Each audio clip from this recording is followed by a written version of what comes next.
Here's one without a punchline. I never did figure out exactly what was going on. Several years ago I went down to Guatemala. It's not important why. The only thing you need to know is that me and a few others were going to be meeting one-on-one with a bunch of locals over about 2 weeks, me and a colleague. She's not important. I discover early on that many of the women we talk to are scared to go to the hospital. Try to figure out why, but locals won't say. Make a note of it and move on. We were on a tight schedule. I don't forget about it though. Going forward, I make a point of gauging how everyone feels about the hospital. It's clear they're uncomfortable talking about it.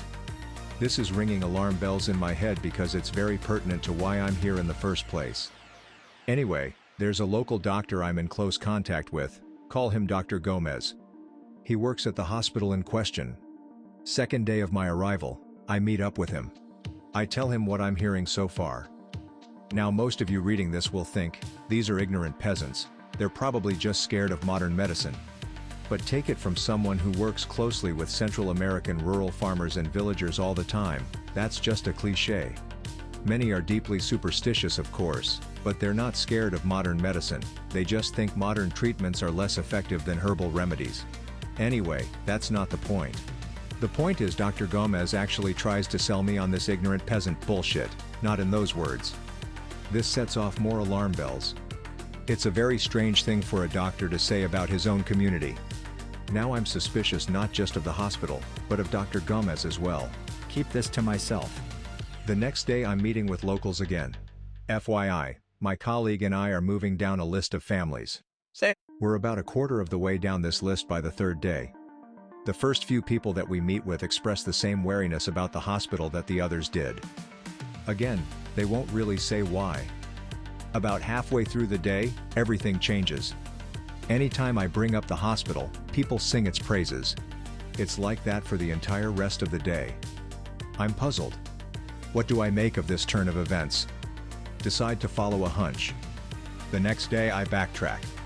My colleague continues moving down the list, meeting with locals while I revisit a few families that we've already talked to. Suddenly all of those people are changing their tune. I mention that they expressed concerns about the hospital before. They deny it. I become more direct, reading from my notes. They still deny it. Then it hits me. They're all parroting the same thing. It's like someone's been coaching them. Fuck. I guess I've got to tell you a bit more about why I was there to explain this next part. So I was sent down to Guatemala because there's an obesity and diabetes epidemic down there.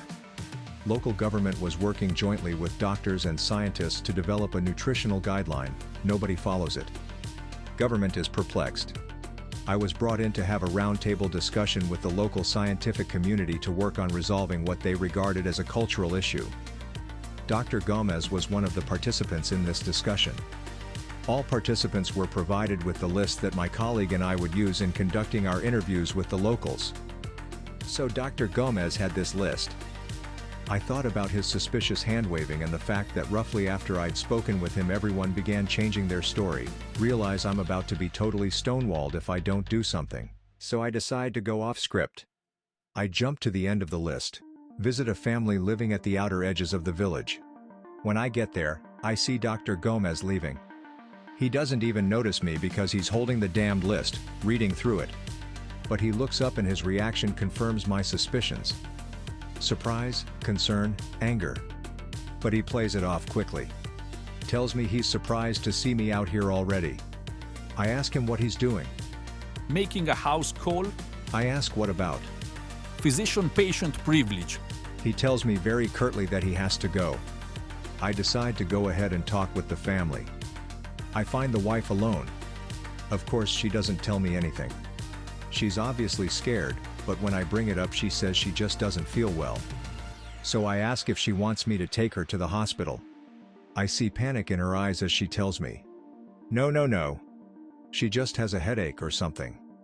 Keep in mind she's acting like this after pretty much parroting what all the others said, singing the hospital's praises. Something's going on here and it's getting buried, I can feel it. That night, I'm in my room, staying in a small house with my colleague. I'm thinking through my interviews and looking through my notes. It's very late and I should be in bed when I hear footsteps outside my window. I glance outside but nobody's there. By this point my suspicions have kind of got my anxiety heightened. I'm a researcher after all, and part of my training involves knowing when you're stepping on people's toes. I could sense that when I ran into Dr. Gomez earlier today. I'm wondering if maybe there's something bigger here than I realized. I hear some movement at the front door. I get up and slowly make my way over to it. Through the gap at the bottom, I see someone's shadow. Then it walks away. Footsteps recede. Soon it's silent. I don't open the door right way. But when I feel it's safe, I check outside. A strange item is lying on the ground. I'm not sure what I'm looking at first. Looks kind of like a homemade doll. But it's not. It's actually a handful of sticks, all sharpened to a point, each twig 6 inches long, tied together with a piece of twine. About to pick it up when I realize that a couple of the sticks are actually bones. I don't know much about anatomy, but it looked like maybe a forearm bone, like an ulna, that had been snapped in 2 pieces and bound up with the rest of the sticks. This weird little bundle also has writing all over it. Look closer. They're not words, but ideograms or hieroglyphs. Some of the characters actually resembled Chinese. I'm describing all of this just to give you an image, but the important thing is what was underneath. Hard to tell in the dark, but pretty sure it was a pool of blood. I heard movement again and I looked around. Couldn't see much of anything. Decided to leave the thing there.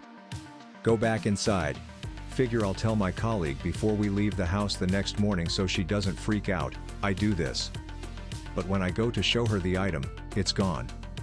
My colleague thinks I'm playing a trick on her. I insist that I saw what I described to you. She has a hard time believing me. Understandable. There isn't even a stain where I said I saw blood.